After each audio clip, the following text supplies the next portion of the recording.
ಒಂದು ಪೂಜೆ ಸಂಪೂರ್ಣವಾಗಿ ಶಾಶ್ವತವಾಗಿ ಆಗಬೇಕಂದ್ರೆ ಬೇರೆ 4 ಜನ ಅಲ್ಲ, ಎಲ್ಲ ಕುಟುಂಬದವ್ರು ಸೇರಬೇಕು, ಎಲ್ಲ ಸ್ವಾಮಿಗಳು ಸೇರಬೇಕು. ಅಯ್ಯಪ್ಪ ಆದಿಕಾಲದ ದೇವನೇ ಗ್ರಾಮದಲ್ಲಿ ನಾಗನಾಯಕನಹಳ್ಳಿ ಗ್ರಾಮದಲ್ಲಿ ಅದ್ದೂರಿಯಾಗಿ ಪಡುಪೂಜೆಯನ್ನು ಹಮ್ಮಿಕೊಂಡಿದ್ರೆ ಅಯ್ಯಪ್ಪ ಆದಿಕಾಲದ ದೇವನೇ. ಮೇಳದಿಂದ ಅಯ್ಯಪ್ಪನಿಗೆ ಪಡಿಪೂಜೆ ಮತ್ತು ಪುಷ್ಪಾಭಿಷೇಕ ಎಲ್ಲ ಪೂಜೆಯಿಂದ ಒಂದು ವಿಜೃಂಭಣೆಯಿಂದ ಆಯಿತು. ಅಯ್ಯಪ್ಪ ಮುಂದೆ ಬೇಡಿ ನಿಂತೆವು. ದಯವಿಟ್ಟು ಎಲ್ಲರೂ ಭಕ್ತಾದಿಗಳು ಬಂದು ನಮ್ಮನ್ನೆಲ್ಲ ಆಶೀರ್ವಾದ ಮಾಡಬೇಕು, ಆಶೀರ್ವಾದ ಮಾಡಿ ಕಳಿಸ್ಕೊಡ್ಬೇಕು ಶಬರಿಮಲೆಗೆ ಯಾತ್ರೆಗೆ.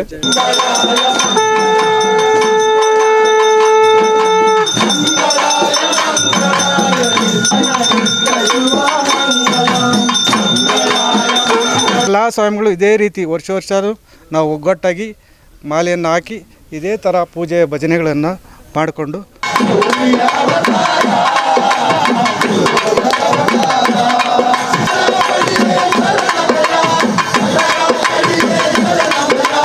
ಭಾರತದ ದೇವರ ನಾಡು ಅಂತಲೇ ಖ್ಯಾತಿ ಗಳಿಸಿರುವಂತಹ ಕೇರಳದಲ್ಲಿ ಇಡೀ ದೇಶವೇ ಕಾರ್ತಿಕ ಮಾಸದಲ್ಲಿ ಕೋಟ್ಯಾಂತರ ಸಂಖ್ಯೆಯಲ್ಲಿ ದಟ್ಟ ಕಾನನದ ನಡುವೆ ನಡೆಸಿರುವಂತಹ ಹರಿಹರ ಸುತ ಅಯ್ಯಪ್ಪ ಸ್ವಾಮಿಯ ದರ್ಶನಕ್ಕೆ ತೆರಳುತ್ತಾರೆ. ಅತ್ಯಂತ ಕಠಿಣವಾದಂತಹ ವ್ರತಗಳನ್ನ ಆಚರಿಸುತ್ತಾರೆ.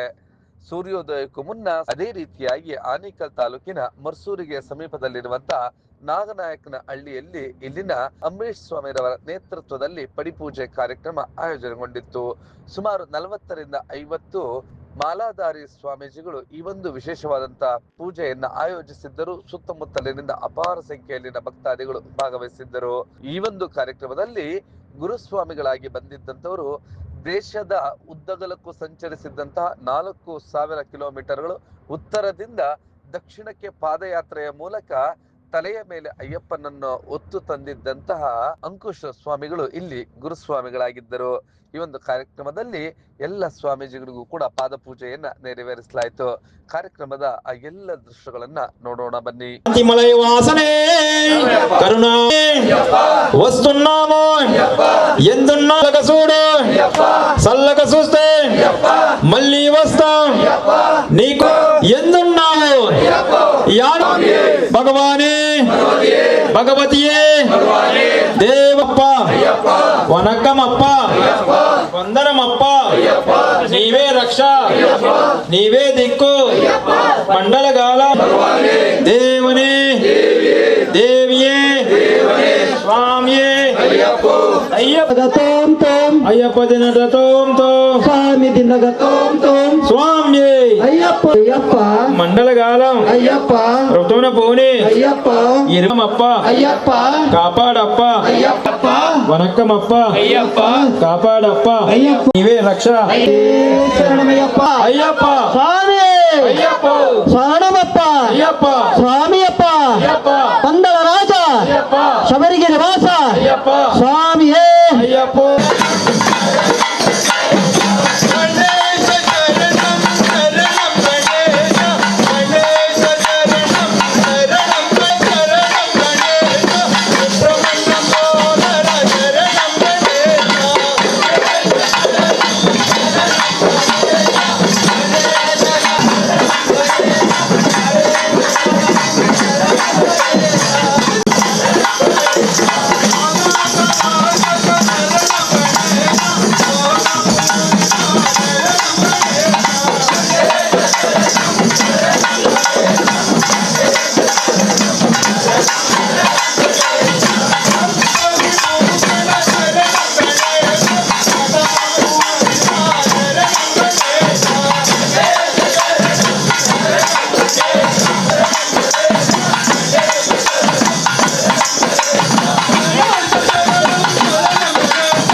ಹೌದು, ನಾಗನಾಯಕನಹಳ್ಳಿಯಲ್ಲಿ ಇಲ್ಲಿ ಪಡಿಪೂಜೆಯನ್ನ ಆಯೋಜಿಸಲಾಗಿತ್ತು. ಸುತ್ತಮುತ್ತಲಿನ ಅಪಾರ ಸಂಖ್ಯೆಯಲ್ಲಿನ ಭಕ್ತರುಗಳು ಈ ಒಂದು ಭಜನಾ ಕಾರ್ಯಕ್ರಮದಲ್ಲಿ ಭಾಗವಹಿಸಿದ್ದರು. ಅಯ್ಯಪ್ಪ ಸ್ವಾಮಿಗಳಿಗೆ ಪಾದಪೂಜೆಯನ್ನು ನೆರವೇರಿಸಿದಂತಹ ತಾಯಂದ್ರು ನಂತರ ಅವರುಗಳಿಗೆ ಹೂಮಳೆ ಸುರಿಯುವುದರೊಂದಿಗೆ ಅವರನ್ನ ಆ ಒಂದು ಪಡಿಯ ಬಳಿ ಕರೆತರಲಾಯಿತು. ಈ ಒಂದು ಕಾರ್ಯಕ್ರಮದಲ್ಲಿ ಶ್ರದ್ಧಾ ಭಕ್ತಿಗಳಿಂದ ಸುತ್ತಮುತ್ತಲಿನಿಂದ ಆಗಮಿಸಿದಂತಹ ಭಕ್ತರು ಕೂಡ ಸಹಕರಿಸಿದ್ದರು. ಕಾರ್ಯಕ್ರಮದ ಇನ್ನಷ್ಟು ದೃಶ್ಯಗಳನ್ನ ನೋಡೋಣ ಬನ್ನಿ.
Thank you.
ಒಂದು ಕಾರ್ಯಕ್ರಮದಲ್ಲಿ ಪ್ರಮುಖ ಆಕರ್ಷಣೆಯ ಕೇಂದ್ರ ಬಿಂದು ಆಗಿದ್ದಂತವರು ಅಂಕುಶ್ ಸ್ವಾಮಿಗಳು. ಇವರು ಇಂತಹ ಚಿಕ್ಕ ವಯಸ್ಸಿನಲ್ಲಿಯೇ ಉತ್ತರ ಭಾರತದಿಂದ ದಕ್ಷಿಣ ಭಾರತದಲ್ಲಿ ನೆಲೆಸಿರುವಂತಹ ಸ್ವಾಮಿ ಅಯ್ಯಪ್ಪನನ್ನ ತಲೆಯ ಮೇಲೆ ಹೊತ್ತು ಈ ಒಂದು ಪಾದಯಾತ್ರೆಯ ಮೂಲಕವೇ ಇಲ್ಲಿಗೆ ಅಂದ್ರೆ ಕೇರಳಕ್ಕೆ ಆಗಮಿಸಿ ಭಗವಂತನನ್ನ ಕಣ್ತುಂಬಿಕೊಂಡಿದ್ದಂತವರೇ ಇಂದು ಇಲ್ಲಿ ಗುರುಸ್ವಾಮಿಗಳಾಗಿದ್ದರು. ಕಾರ್ಯಕ್ರಮದ ಇನ್ನಷ್ಟು ದೃಶ್ಯಗಳನ್ನ ನೋಡ್ತಾ ಈ ಒಂದು ಪಡಿಪೂಜೆಯ ಬಗ್ಗೆ ಅಂಕುಶ್ ಸ್ವಾಮಿಗಳು ಏನ್ ಹೇಳಿದ್ರು ಅನ್ನೋದನ್ನ ನೋಡೋಣ ಬನ್ನಿ.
ಸ್ವಾಮಿ ನಲ್ಲಿಯುತ್ತ ಬಾರು ಕುಣಿಯುತ್ತ ಬಾರು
ಓಂ ನಾಂಗಳರಿಂದು ಮರಿಯಾಮಲಂ நெஞ்சும் தெரியாமலம்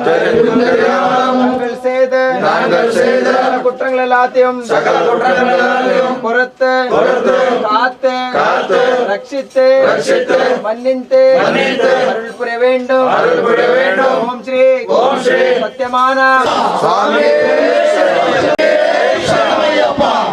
ಸ್ವಾಮಿಗಳು ಅಲ್ಲಲ್ಲೇ ಇರಿ. ತಿರ್ಗಾ ಮಂಗಳಾರತಿ ಆದ್ಮೇಲೆ ಹರಿವಾರಸನ ಮಾಡ್ಬೇಕು ಎಲ್ಲಾರು ಅಯ್ಯಪ್ಪನಿಗೆ. ಅಲ್ಲಲ್ಲೇ ಇರಿ. ಸ್ವಾಮಿ ದೇವಮಾಶ್ರಯೇ ಶರಣಮಯ್ಯಪ್ಪ ಸ್ವಾಮಿ ಶರಣಮಯ್ಯಪ್ಪ ಶರಣಮಯ್ಯಪ್ಪ ಸ್ವಾಮಿ ಶರಣಮಯ್ಯಪ್ಪ ಸ್ವಾಮಿ ಶರಣಮಯ್ಯಪ್ಪ ಪ್ರಣಯ ಸತ್ಯಕಂ ಶರಣಮಯ್ಯ ವೇದವರ್ಣಿತಂ ಗುರುರ್ವಾಕರಂ ಸ್ವಾಮುಕಾವಹಂ ಕನ್ನಿ ಪೂಜೆಗೆ ಬಂದಿದ್ವಿ. ಭಾಳ ಚೆನ್ನಾಗಿ ಆಯಿತು ಪೂಜೆ. ಯಾಕಂದರೆ ಒಂದು ಪೂಜೆ ಸಂಪೂರ್ಣವಾಗಿ ಶಾಸ್ತ್ರಿತವಾಗಿ ಆಗಬೇಕಂದ್ರೆ ಬೇರೆ 4 ಜನ ಅಲ್ಲ, ಎಲ್ಲ ಕುಟುಂಬದವ್ರು ಸೇರಬೇಕು, ಎಲ್ಲ ಸ್ವಾಮಿಗಳು ಸೇರಬೇಕು. ಕನ್ನಿ ಸ್ವಾಮಿಗಳಿಂದ ಗುರುಸ್ವಾಮಿಗಳು ಪ್ರತಿಯೊಬ್ಬರು ಸೇರಿ ಆ ಭಗವಂತನ ಕೃಪಾ ಕಟಾಕ್ಷಗೆ ಭಾಳ ಚೆನ್ನಾಗಿ ಭಜನೆಯದಾಯಿತು. ಮೇಳದಿಂದ ಅಯ್ಯಪ್ಪನಿಗೆ ಪಡಿ ಪೂಜೆ ಮತ್ತು ಪುಷ್ಪಾಭಿಷೇಕ ಎಲ್ಲ ಪೂಜೆಯಿಂದ ಒಂದು ವಿಜೃಂಭಣೆಯಿಂದ ಆಯಿತು. ಇದೇ ರೀತಿಯಾಗಿ ನಾವು ಬರ್ತಾರಿಂದ ಈ 2 ಪೂಜೆ ಬಂದಿದ್ದೀವಿ ಈ ಊರಿನಲ್ಲಿ. ಭಾಳ ತುಂಬ ಚೆನ್ನಾಗಿ ಮಾಡ್ತಾರೆ. ಮತ್ತು ಭಜನೆ ಕೂಡ ಅವ್ರನ್ನ ಭಜನೆಗೆ ಅಯ್ಯಪ್ಪನ್ನೇ ಬರಬೇಕು ಆ ರೀತಿಯಾಗಿ ಭಜನೆ ಮಾಡ್ತಾರೆ. ಭಾಳ ಖುಷಿಯಾಗುತ್ತೆ. ಯಾಕಂದರೆ ಈ ಟೈಮ್ಗಳೆಲ್ಲ ಸ್ವಾಮಿಗಳೆಲ್ಲ ಕರೆಕ್ಟಾಗಿ ಕೆಲವರು ಭಜನೆಗೆ ಬರೋ ಈ ಟೈಮ್ಗಳಲ್ಲಿ ಆದರೆ ಎಲ್ಲರೂ ಸೇರಿ ಒಟ್ಟುಗೂಡಿ ಒಬ್ಬರು ಕೂಡ ಭಜನೆ ಇಲ್ದಿರ ಯಾರೂ ಮನೆಗೆ ಹೋಗೋದಿಲ್ಲ. ಒಂದು ಸಂತೋಷವಾಗಿ ತೃಪ್ತಿಯಿಂದ ಒಳ್ಳೆ ಮನಸ್ಸಿನಿಂದ ಅಯ್ಯಪ್ಪನಿಗೆ ಭಜನೆ ಮಾಡಿ ಎಲ್ಲ ಕಳಿಸಿದ ಭಾಳ ಖುಷಿ ಆಗ್ತಿದೆ. ನಮ್ಮ ಈ ಯಾತ್ರೆಯಲ್ಲಿ ಈ ಥರ ಮಾಡೋ ಭಜನೆಗಳಿಂದನೇ ನಮಗೆ ಒಂದು ಆನಂದ, ಒಂದು ಸಂತೋಷ ಸಿಗುತ್ತೆ ಮತ್ತು ಎಲ್ಲ ಕುಟುಂಬದವ್ರಿಗೆ ಭಗವಂತ ಕೃಪಾ ಸಿಗುತ್ತೆ. ಈ ಪೂಜೆ ಮಾಡಿಸ್ತಾ ನಮ್ಮ ಅಂಬರೀಷ್ ಸ್ವಾಮಿಯವರು ಭಾಳ ಅಚ್ಚುಮೆಚ್ಚಾಗಿ ಮಾಡಿಸಿದ್ರು. ಭಾಳ ಬೆಳಿಗ್ಗೆಯಿಂದ ಅವರು ಕರೆಕ್ಟಾಗಿ ನಿದ್ದೆ ಇಲ್ದಿರ ಶ್ರಮಪಟ್ಟು ಅಯ್ಯಪ್ಪನಿಗೋಸ್ಕರ ಈ ಸೇವೆ ಮಾಡಿ ವಿಗ್ರಹಗಳು ತರಿಸಿ ಮಾಡಿಸಿದ್ದಾರೆ. ಮತ್ತು ನಮಗೆ ಮಧುಸ್ವಾಮಿಯವರು ಇವರೆಲ್ಲ ಕುಟುಂಬ ಸ್ವಾಮಿಗಳೆಲ್ಲರೂ ಸೇರಿ ಪ್ರತಿಯೊಬ್ಬರು ಕೂಡ ಸಹಾಯ ಮಾಡಿ ಅಯ್ಯಪ್ಪನ ಕೃಪಾಕಟಾಕ್ಷ ಭಾಗಿಯಾಗಿದ್ದು. ಇದೇ ರೀತಿಯಾಗಿ ಅವ್ರಿಗೆಲ್ಲರಿಗೂ ಅಯ್ಯಪ್ಪ ಸ್ವಾಮಿ ಸದಾಕಾಲ ಆಯುಷ್ ಆರೋಗ್ಯ ಸಿದ್ಧಿ ಎಲ್ಲವನ್ನು ಕೊಟ್ಟು ಇನ್ನೂ ಸಾವಿರಾರು ಸ್ವಾಮಿಗಳಿಗೆ ಇದೇ ರೀತಿಯಾಗಿ ಸೇವೆ ಸಂಕಲ್ಪ ಮಾಡ್ತಾ ಅನ್ನದಾಸೋಹ ಮಾಡಿ ಶಕ್ತಿ ದೇವಸ್ಥಾನ ದೊಡ್ಡಮ್ಮ ದೇವಸ್ಥಾನದ ಬಳಿ ಕಜ್ಜಾಯ ಎತ್ತೋದು ಮತ್ತು ಅಗ್ನಿಕೊಂಡ ಮಾಡ್ತಿದ್ದಾರೆ. ಇದರ ಮಹತ್ವ ಏನಂದರೆ ಕಜ್ಜಾಯ ಎತ್ತೋದೊಂದು ಕಾನ್ಸೆಪ್ಟ್ ಅಂದರೆ ಯಾವುದೇ ಸ್ವಾಮಿಗಳಾಗಿದ್ದರೂ ಒಂದು ದೈವಿಕ ಶಕ್ತಿಯಿಂದ ಭಗವಂತನನ್ನು ನಂಬಿ ಆ ಭಗವಂತನ ಕೃಪೆಯಿಂದ ಒಂದು ಕಜ್ಜಾಯ ತೆಗಿತಾರೆ. ಅದು ತೆಗೆದಾಗ ಅವರ ಹಸ್ತದಲ್ಲಿ ಯಾವುದೇ ರೀತಿಯಾಗಿ ಒಂದು ಚೂರು ಕೂಡ ಸಮಸ್ಯೆ ಆಗೋದು. ಯಾಕಂದರೆ 42 ದಿನಗಳ ಕಾಲ ವ್ರತ ಮಾಡಿ ಒಂದು ಕಜ್ಜಾಯ ಒಂದು ಸ್ವಾಮಿಗಳು ಎತ್ತಾರೆ ಅಂದರೆ ಅವರ ದೇಹದಲ್ಲಿ ಅಯ್ಯಪ್ಪ ತಲ್ಲೀನನಾಗಿರ್ತಾನೆ. ಆ ಶಕ್ತಿನೇ ಅವ್ರಿಗೆ ಎತ್ಸೋದು. ಯಾಕಂದರೆ ಯಾವುದೇ ರೀತಿಯಾಗಿ ಕೆಮಿಕಲೆಲ್ಲ ಸುಮ್ಮನೆ ಮಾಡಿ ಬೂಟಾಟಿಕೆಯಿಂದ ಮಾಡೋಕ್ಕಾಗಲ್ಲ. ಎಲ್ಲವೂ ಬಂದು ಆ ಭಕ್ತಿ ಮಾರ್ಗ ಮತ್ತು ದೇವರ ಮೇಲಿರುವ ನಂಬಿಕೆಯಿಂದನೇ ಪ್ರತಿಯೊಂದು ಸ್ವಾಮಿ ಕಜ್ಜಾಯ ಎತ್ತಾರೆ. ಅದೇ ರೀತಿಯಾಗಿ ಅಗ್ನಿಕೊಂಡದಲ್ಲಿ ಸ್ವಾಮಿಗಳಿಗೆ ಯಾವುದೇ ರೀತಿಯಾಗಿ ಒಂದು ಸಣ್ಣ ಬಬ್ಬೆ ಕೂಡ ಬರೋದಿಲ್ಲ. ಏಕೆಂದರೆ ಇಷ್ಟು ದಿನಗಳ ಕಾಲ ಅವರು ಪ್ರತಿನಿತ್ಯ ಬರಿಗಾಲಲ್ಲಿ ನಡೆದಿದ್ದಾರೆ. ಅವರ ದೇಹದಲ್ಲಿ ಎಲ್ಲ ನರನಾಡಿಗಳೆಲ್ಲ ಫುಲ್ ಆ್ಯಕ್ಟಿವ್ ಆಗಿರುತ್ತೆ. ಆ ತಣ್ಣೀರು ಸ್ನಾನ ಏನಿರುತ್ತೆ, ಬರಿಗಾಲು ನಡೆದಿದ್ದು ಏನಿರುತ್ತೆ, ಆ ಪಾದ ಆ ಭಗವಂತನ ನಂಬಿ ಭಗವಂತನಿಗೋಸ್ಕರ ಆ ತತ್ವ ಏನು ಫಾಲೋ ಮಾಡಿರ್ತಾರೆ, ಆ ರಥ ನಿಯಮ ಸಂಪೂರ್ಣವಾಗಿ ಫಾಲೋ ಮಾಡಿದರೆ ಈ ಥರ ಯಾವುದೇ ರೀತಿಯ ಕಜ್ಜಾಯ ಎತ್ತಿದ್ರು ಕೈ ಏನಾಗೋದಿಲ್ಲ. ಎಷ್ಟು ಸತಿ ಅಗ್ನಿಕೊಂಡ ನಡೆದರೂ ಕೂಡ ಏನಾಗೋದಿಲ್ಲ ಅನ್ನೋದೇ ಅದೊಂದು ಸತ್ಯ. ನೀವು ಯಾರನ್ನ ಸ್ವಾಮಿಗಳು ಇದ್ರ ಬಗ್ಗೆ ತಿಳ್ಕೊಂಡಂಗಿದೆ ದಯವಿಟ್ಟು ಬನ್ನಿ. 5ನೇ ತಾರೀಕು ನಮ್ಮ ನಾಗನಾಯಕನಹಳ್ಳಿಯಲ್ಲಿ ದೊಡ್ಡಮ್ಮ ದೇವಸ್ಥಾನದ ಬಳಿ ಭಾಳ ವಿಜೃಂಭಣೆಯಿಂದ ಬರುತ್ತೆ. ನೀವು ಯಾರಾದ್ರು ಬಂದು ಇಚ್ಛಿಸಿದ್ರೆ ನೀವು ಕಜ್ಜಾಯ ಎತ್ತಬೋದು, ನೀವು ಅಗ್ನಿಕೊಂಡದಲ್ಲಿ ನೀವು ನಡಿಬೋದು. ನಿಮಗೆಲ್ಲರಿಗೂ ಅಯ್ಯಪ್ಪ ಸ್ವಾಮಿಯ ಕೃಪಕಟ ಸಿಗಲಿ ಅಂತ ಎಲ್ಲರೂ ಮಾಡ್ತಾರೆ. ಸ್ವಾಮಿಗಳು ಮಾಡ್ತಾರೆ ಬೇರೆ ಅವರ ಕುಟುಂಬಕ್ಕೋಸ್ಕರ ಅಲ್ಲ. ನಮ್ಮ ತಾಲೂಕಿನಲ್ಲಿ ಯಾರ್ಯಾರು ಬರ್ತಾರೆ ಅದನ್ನು ಯಾರ್ಯಾರು ವೀಕ್ಷಣೆಯನ್ನು ಮಾಡ್ತಾರೆ ಎಲ್ಲರಿಗೂ ದೇವರ ಅನುಗ್ರಹ ಸಿಗಲಿ ಅಂತ ಅವ್ರು ಮಾಡ್ತಾರೆ ಈ ಸಂಕಲ್ಪದಿಂದ ಅವ್ರಿಗೂ ಒಳ್ಳೆಯದಾಗಲಿ. ನೀವು ಯಾರು ನೋಡ್ತಾ ಇರ್ತೀರ ನಿಮ್ಗೆಲ್ಲರಿಗೂ ಒಳ್ಳೆಯದಾಗಲಿ. ಸ್ವಾಮಿ ಶರಣಂ. ಹಾಗೆ ಈ ಒಂದು ಕಾರ್ಯಕ್ರಮಕ್ಕೆ ಅಪಾರ ಸಂಖ್ಯೆಯಲ್ಲಿನ ಭಕ್ತಾದಿಗಳು ಆಗಮಿಸಿದ್ದರು. ಕಾರ್ಯಕ್ರಮದಲ್ಲಿ ಭಾಗವಹಿಸಿದ್ದ ಅಂಬರೀಶ್ ಅವರು ಏನು ಹೇಳಿದ್ರು ಅನ್ನೋದನ್ನ ನೋಡಿ ಬರೋಣ ಬನ್ನಿ. ಸ್ವಾಮಿ ಶರಣಮಯ್ಯಪ್ಪ. ಏನು ಈ ದಿನ ನಮ್ಮ ಗ್ರಾಮದಲ್ಲಿ ನಾಗನಾಯಕನಹಳ್ಳಿ ಗ್ರಾಮದಲ್ಲಿ ಅದ್ದೂರಿಯಾಗಿ ಪಡುಪೂಜೆಯನ್ನು ಹಮ್ಮಿಕೊಂಡಿದ್ರಿ.